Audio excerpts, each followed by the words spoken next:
My mom invited me to a quick dinner with family. When I arrived, she pointed to the back table and said, "You can sit there. We need space for the real group." I just nodded, ordered a drink, and slipped my card to the server. Then I walked to the host and said, "Charge everything on that table to their name." 20 minutes later, my dad shouted, "Why is it over $1,700? I'll admit, I felt awkward even before walking into that restaurant. The kind of awkward where you can already sense something's wrong, but can't quite explain it. My gut was telling me this wasn't just a dinner. It was something else. I shook it off like I always did. It was just dinner with family. How bad could it be? My mom texted a few days before. "Quick dinner with family this Saturday. Nothing big." I hesitated before answering. Last time we all met, I ended up covering the whole check, almost $900, and nobody even blinked. My dad had said something like, "Good thing Olivia's got no kids to feed," and they all laughed like it was hilarious. I didn't. I told them I'd pay if they ever needed it, but I meant that as a gesture, not a job title. Still, I hadn't seen them in 2 months. Guilt wins sometimes. So I said yes. When I walked into the restaurant, I immediately saw them. Long table by the window, everyone already seated, my dad cracking jokes, my aunt sipping wine, my twin brother snapping selfies with my mom. The only person who wasn't there yet was me. Or maybe I wasn't supposed to be. I walked over and gave a little wave, and my mom turned around, smiled, and pointed behind her like she was assigning me a seat on a bus. "You can sit there. We need space for the real group." I paused. She didn't even flinch when she said it, just turned back around like she'd ordered the soup. I didn't say a word. I looked at the empty table in the corner, half lit, tucked between the kitchen door and the bathrooms, and just walked over. Fine, they want to treat me like the side dish, I'll act like one. I ordered an old-fashioned and nodded to the waiter like everything was fine. Then I called him over again, slid my card across the table, and said, just loud enough, "Everything from that table? Put it on them. Mine's just this drink." He blinked once. I smiled. "You got it?" He nodded. I think he was actually looking forward to it. The next 25 minutes were like watching a circus. They were laughing, toasting, ordering everything on the menu. My uncle got the ribeye. My brother had 2 different appetizers going. My dad ordered a $130 bottle of wine and poured it like it was soda. My mom kept calling the waiter over like he was her personal butler. They had no clue. I waited, I sipped, I enjoyed every second. Then it hit. From across the room, I heard my dad's voice rise like a volcano. "Why is it over? Dawn!" Everyone turned. My aunt leaned in confused. My brother froze with his phone mid-snap. I stood up and walked over like it was just time to say goodbye. "I paid for everything, even left a tip," I said casually. My dad lit up. My mom gave me the warmest smile I'd seen from her in years. They all looked at me like I just paid off their mortgage. I waved and left. Simple. What they didn't realize was that the waiter was still on script. I told him to bring the bill back to them after I left. I didn't even make it to the parking lot before I heard shouting from the hallway. "Wait, what? She only paid for her drink! Olivia!" I got in my car and took off before anyone could catch up. The air had never felt that clean. The next morning, I got the knock. My mom, my dad, both standing at my front door with tired faces. My dad went straight in. No greeting. It came out to $2,000. They showed up at 9:12 the next morning. No warning, just 2 sharp knocks, and then my dad walking into my apartment like he owned it. My mom trailed behind him, quieter than usual, like she already knew this was going to go badly. He dropped the receipt on the kitchen counter like it was evidence in a courtroom. It came out to $2,000. No, "Good morning," no, "How are you?" Just that number. I looked at the receipt. "Didn't even touch it. I paid for my drink," I said. That's when the real show started.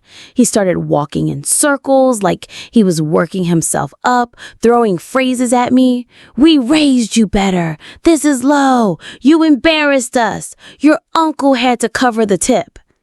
He made it sound like I'd set their house on fire. My mom only spoke when he paused to catch his breath. "Olivia, we just thought you'd help." Help. That was the word they always leaned on. Help. Me paying for everything. Help me sitting at a side table like a forgotten cousin. Help me staying quiet so the rest of them could have a good time. I listened. I let them talk for over an hour. I barely said a word. When they were done, I said, "You're mad because I treated you exactly how you treated me." That stopped him for half a second, but he didn't respond. He just turned around and stormed out with my mom behind him. I thought it was over. 10 minutes later, I heard a loud crack from outside. I ran to the window and saw my dad jogging back to the car. My mom was already in the passenger seat. My car window, driver's side, was shattered, glass everywhere. A rock was sitting in the seat. They didn't wait. They drove off like it was nothing. I stood there staring at the mess. I didn't scream. I didn't chase after them. I went back inside, opened my laptop, and pulled up the footage from the security cameras I had installed last fall after a package was stolen. There it was, clear as day.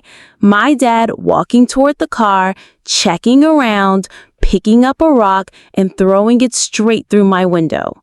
I saved the footage. Then I filed a police report. I told the officer everything, gave him the video. He asked if I wanted to press charges or just get compensation. I said I wanted every dime back.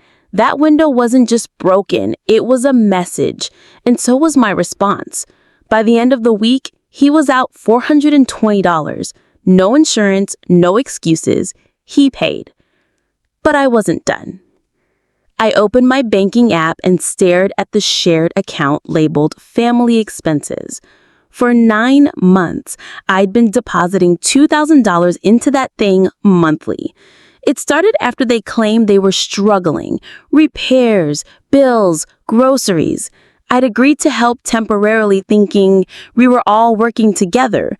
But I started noticing weird things. Sudden shopping sprees, my brother casually posting from new cafes, Uber rides from campus to beach parties. Meanwhile, I was told every dollar helped keep the family afloat. I shut it down, locked the account, reset the passwords, removed all link transfers, left it at 0. 3 days later, it exploded. 15 missed calls from my mom, 6 from my dad. Even my aunt texted me saying there must have been some mistake. My brother sent me a single line. "What the hell, Olivia?" I ignored all of it. Then, about a week later, like nothing ever happened, they showed up again. All smiles this time. My dad actually hugged me at the door. My mom brought a box of pastries. They sat on the couch and talked about forgiveness, unity, starting over. My brother wasn't there, but his name came up a few times. "We've all had a rough patch," my mom said. "Let's just move forward as a family." "We were thinking," my dad added, "maybe we could all go out again. Just have a good evening." I nodded, smiled, and said, "That sounds great." They left feeling like they'd won. They thought it was all water under the bridge. A few polite words, some pastries, and a hug, and suddenly we were a family again. That's what they wanted. I let them believe it. When they suggested we all go out for dinner just to reconnect, I agreed immediately. Picked the spot myself, somewhere expensive, somewhere with chandeliers that hang so low they practically whisper in your ear. I even called ahead and made sure we'd get a private table. It had to look real. Place. "Let's not do that like last time, huh?" he said, nudging me with his elbow. I smiled. "No way." We sat, ordered wine. They looked relaxed, like something heavy had been lifted. My mom even said she felt like this was a turning point. My aunt kept nodding through the whole meal, like she'd just returned from therapy. My brother barely looked up from his phone except to roll his eyes at the waiter. Everything was moving exactly how I planned it. They didn't hold back. Appetizers, like they were sharing with royalty. Steaks, seafood towers, 2 bottles of wine. My dad made 2 toasts, both vague and self-congratulatory. My mom kept glancing at me like she wanted to say she was proud, but couldn't quite get the words out. I sat through the whole thing like a professional actor. Toward the end, I checked my phone, stood up calmly, and said, "My girlfriend's calling. I'll be right back." I walked past the restrooms, through the hallway, nodded at the waiter who had the check, and stepped out the side door, got in my car, drove off. I didn't need to see it to know how it played out. 10 minutes later, the waiter would have brought the check to their table. I knew what was on it, $147 before tip. I also knew exactly what my dad would say. First, he'd make a joke. Then, his smile would collapse. My mom would ask the waiter if there was a mistake. My brother would accuse someone of playing a prank. Then the reality would hit, and I'd be long gone. By the time I got home, I had 40 missed calls, 4 voicemails. The first one was calm, the second was louder, the last 2 weren't even words, just breathing and shouting in the background. My brother sent a wall of texts that ranged from threats to begging to insults and back again. Then came the knock. This time they didn't wait a day. An hour later, my dad, mom, and brother were at my door. No smiles, no pastries, no fake warmth. "You humiliated us," my dad said again. "You've crossed the line," my mom added, her voice shaking. My brother took over the room. He talked the most, called me pathetic, accused me of holding a grudge, said I didn't understand what family meant. I sat quietly for a while, letting them think they still had the upper hand. Then I looked at my brother and asked him a simple question. "Who do you think's been paying for your tuition?" He froze. Just like that. My dad and mom looked at each other, confused. $30,000 a year, I said. 4 semesters. Covered. Quietly. "You're welcome." Dead silence. My dad tried to talk, but this time I didn't let him. "You want to talk about crossing lines? That ends today. The account's shut. You want him to finish school? You figure it out." My brother looked like he wanted to scream, but didn't know which direction to shoot it in. Then I leaned back and just let the moment stretch. "You manipulated us," my mom said, barely loud enough. "No," I replied. "I just learned from the best." They stayed another 20 minutes, trying to negotiate, twist it around, make me the villain. At one point, my Aunt Olivia even called mid-conversation, probably trying to calm things down. I let it ring. Before they left, my dad said, "This isn't over." I nodded. "I know." That night, I didn't feel angry. I felt clear. After that last dinner, the calls didn't stop. I ignored them. 40 missed calls in a night became 70 over a weekend. Then they started texting like nothing happened. My mom sent me a message Monday morning. "Let's move on from all this. We love you." My dad followed with, "We're still a family. We need to act like it." Need to. It didn't take long before the tone changed. By Tuesday, the messages shifted. "You're hurting everyone. You're being selfish."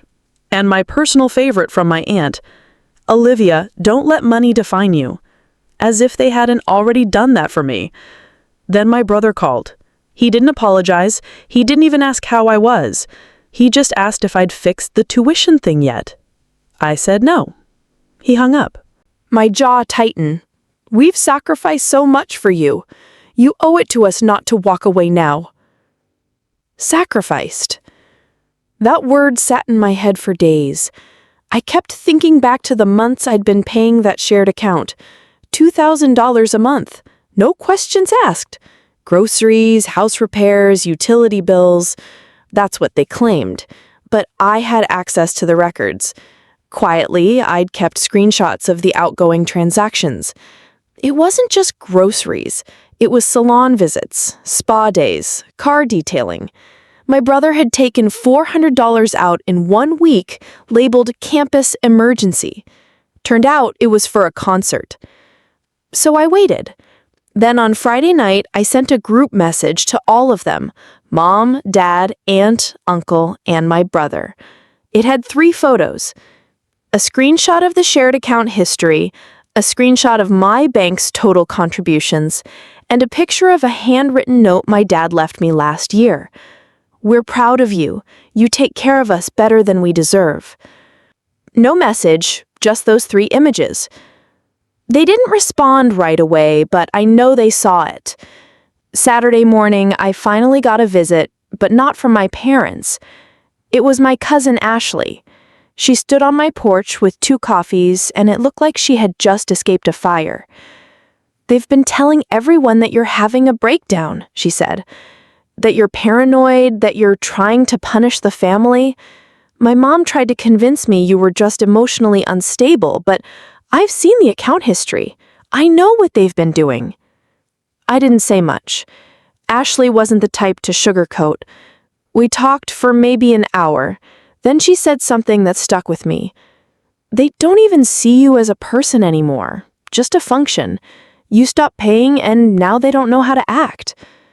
That was the surprise I hadn't been prepared for. Not just that they used me, but that they never even thought it was wrong. They thought they were entitled to it. Later that evening, my mom sent me a message. We want to fix this. Let's all meet. One dinner, no drama. Your father says he's willing to let everything go if you just come. Let everything go? As if he was the one offering mercy? I told her I'd think about it. I won't be going. I started packing the night I got my mom's message. One dinner, no drama. Your father says he's willing to let everything go if you just come. That sentence played in my head like background noise while I filled cardboard boxes with the life I built. My apartment wasn't big, but it held a lot.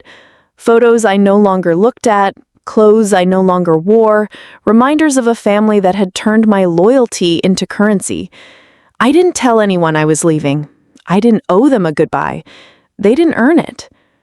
3 days later, I signed the lease on a new place. Few hundred miles out, different state, small city, quieter pace, no one there who knew my name. It felt clean, like slipping a page without rereading the last paragraph. But before I left, I made one final move. I logged into the tuition payment system for my brother's college and officially canceled all pending contributions, marked myself as no longer responsible for this account. Then, I removed my name completely.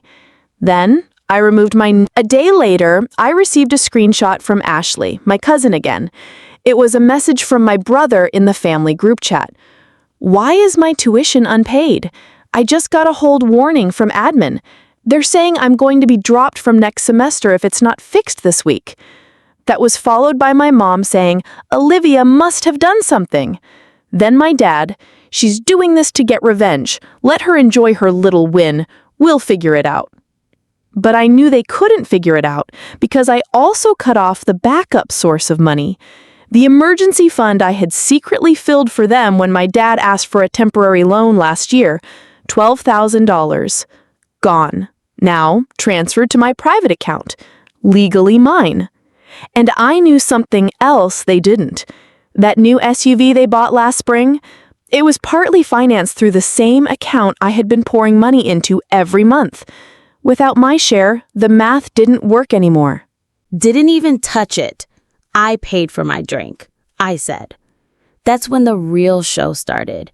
He started walking in circles like he was working himself up, throwing phrases at me. We raised you better. This is low. You embarrassed us. Your uncle had to cover the tip. He made it sound like I'd set their house on fire. My mom only spoke when he paused to catch his breath. Olivia, we just thought you'd help. Help. That was the word they always leaned on. Help. Me paying for everything. Help me sitting at a side table like a forgotten cousin. Help me staying quiet so the rest of them could have a good time. I listened. I let them talk for over an hour. I barely said a word. When they were done, I said, "You're mad because I treated you exactly how you treated me." That stopped him for half a second, but he didn't respond. He just turned around and stormed out with my mom behind him. I thought it was over. 10 minutes later, I heard a loud crack from outside. I ran to the window and saw my dad jogging back to the car. My mom was already in the passenger seat. My car window, driver's side, was shattered, glass everywhere. A rock was sitting in the seat. They didn't wait. They drove off like it was nothing. I stood there staring at the mess. I didn't scream. I didn't chase after them. I went back inside, opened my laptop, and pulled up the footage from the security cameras I had installed last fall after a package was stolen. There it was, clear as day. My dad walking toward the car, checking around, picking up a rock, and throwing it straight through my window. I saved the footage. Then I filed a police report. I told the officer everything, gave him the video. He asked if I wanted to press charges or just get compensation. I said I wanted every dime back. That window wasn't just broken, it was a message. And so was my response. By the end of the week, he was out $420. No insurance, no excuses. He paid. But I wasn't done. I opened my banking app and stared at the shared account labeled Family Expenses. For 9 months, I'd been depositing $2,000 into that thing monthly. It started after they claimed they were struggling. Repairs, bills, groceries. I'd agreed to help temporarily thinking we were all working together, but I started noticing weird things. Sudden shopping sprees, my brother casually posting from new cafes, Uber rides from campus to beach parties. Meanwhile, I was told every dollar helped keep the family afloat. I shut it down, locked the account, reset the passwords, removed all link transfers, left it at 0. 3 days later, it exploded. 15 missed calls from my mom, 6 from my dad. Even my aunt texted me saying there must have been some mistake. My brother sent me a single line. "What the hell, Olivia?" I ignored all of it. Then, about a week later, like nothing ever happened, they showed up again. All smiles this time. My dad actually hugged me at the door. My mom brought a box of pastries. They sat on the couch and talked about forgiveness, unity, starting over. My brother wasn't there, but his name came up a few times. "We've all had a rough patch," my mom said. "Let's just move forward as a family." "We were thinking," my dad added, "maybe we could all go out again. Just have a good evening." I nodded, smiled, and said, "That sounds great." They left feeling like they'd won. They thought it was all water under the bridge. A few polite words, some pastries, and a hug, and suddenly we were a family again. That's what they wanted. I let them believe it. When they suggested we all go out for dinner just to reconnect, I agreed immediately. Picked the spot myself, somewhere expensive, somewhere with chandeliers that hang so low they practically whisper in your ear. I even called ahead and made sure we'd get a private table. It had to look real. What I heard didn't make me angry. Apparently, after I cut everyone off and pulled my support, things got real fast. All the money that kept them comfortable, all the quiet coverage I provided in the background disappeared overnight. And there was no one else left to pick up the pieces, so they had to. My dad, the same guy who once said, "Manual labor is for people who didn't try hard enough," took a second job at a local auto repair shop. Weekends, full shifts, no bragging, no drama, just work. My mom stopped her weekly brunches with her friends, canceled the salon appointments. She started using coupons again, cooked more, handled bills herself, sold the SUV that I helped them finance last year. They didn't just downgrade their lifestyle, they downgraded their egos. But what surprised me the most, genuinely, was what I heard about my brother. The same brother who used to mock me for being too serious about money now works night shifts at McDonald's near his campus. He splits rent with roommates, packs his lunch, and hasn't asked my parents for a single dollar in over a month. He said he doesn't want to make it harder for mom and dad. My uncle told me he feels guilty about how everything played out, that he's actually working for the first time, and it's humbling him. That part stopped me cold, but my uncle wasn't done. He said that my parents, on their own, without being prompted, told him something he felt I needed to hear. They said, "We know we ruined something with Olivia. We know it's not fixable right away. But if she ever decides to come home, we're not going to pretend anymore. We'll ask for her forgiveness, and this time we'll mean it." I didn't respond for a while. I just sat there staring at the wall. It wasn't the apology. It wasn't even the effort. It was the idea that maybe finally they'd stop talking and started learning. That night I went out, walked along the edge of the water, hands in my jacket, thinking about everything that had happened, from the restaurant to the rock through my window to cutting them off completely. I played it all back, not in anger, not in regret, just to understand how far things had gone and how far they'd come since. I don't trust words anymore. I trust patterns. And for once, the pattern seems different. I'm not going back to move back in. I'm not rushing into warm hugs and holiday dinners like none of this ever happened. But I think I'll visit, not to forgive them yet, but to see who they become without me. If they really meant what they said, if they really plan to ask for forgiveness, then I'll be ready to hear it. And if not, I'll be ready to leave again. I'll write again after that visit, because if this story has taught me anything, it's that endings can change. A few weeks later, I drove back for the first time. Not to the house, I wasn't ready for that, but to meet my uncle for lunch. Same diner we always used to go to when I was a kid. Corner booth, scratched up table, coffee refilled without asking. He got there before I did, already sipping black coffee, reading some printout that looked like insurance paperwork. When he saw me, he stood up and gave me a real hug. Not the polite kind, the kind where someone's arms stay around you half a second longer than you expect. He didn't push me to go see them, didn't guilt trip or preach. He just said, "They're trying, Olivia. They really are." I nodded. I didn't promise anything. That evening, I drove by the house. Didn't stop, just circled the block once. Lights were on, front yard looked a little more unkempt than usual. One of the hedges was dying. The SUV was gone, replaced by an older sedan with mismatched hubcaps. I parked 2 streets over and walked to the park nearby. Sat on the same bench I used to read on when I was 17 and dreaming about college. I stayed until it got dark, then left. No confrontation, no grand gesture, just presence.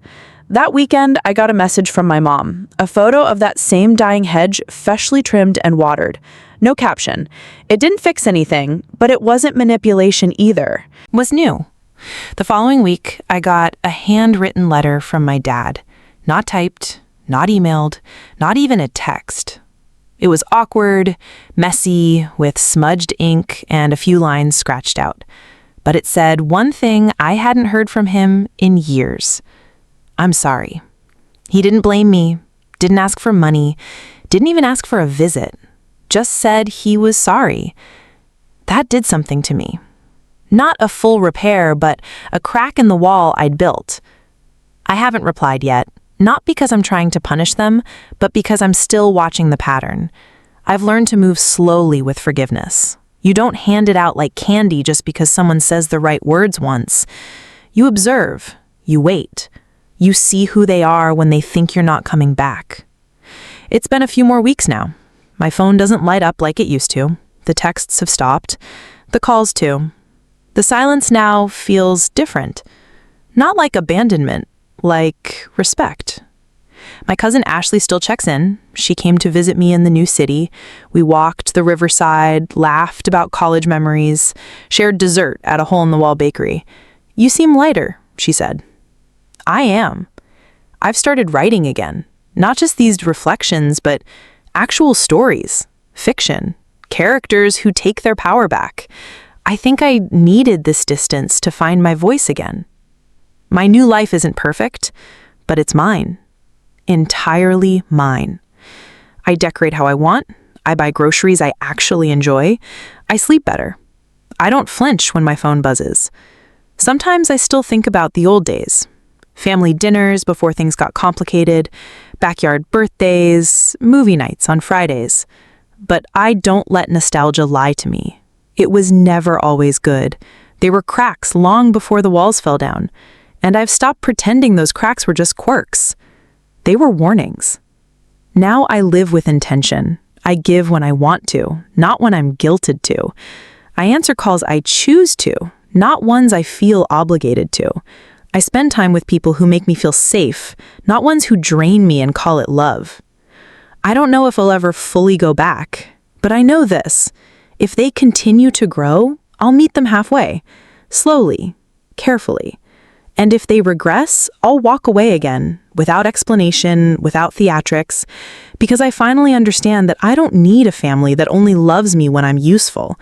I need people who love me even when I say no. And now that I've learned to say it, I'll never unlearn it. This isn't a revenge story, it's a clarity story. And if you've ever felt like a walking wallet or a support beam for a crumbling legacy that was never built for you, then maybe it's your story too. I'm Olivia.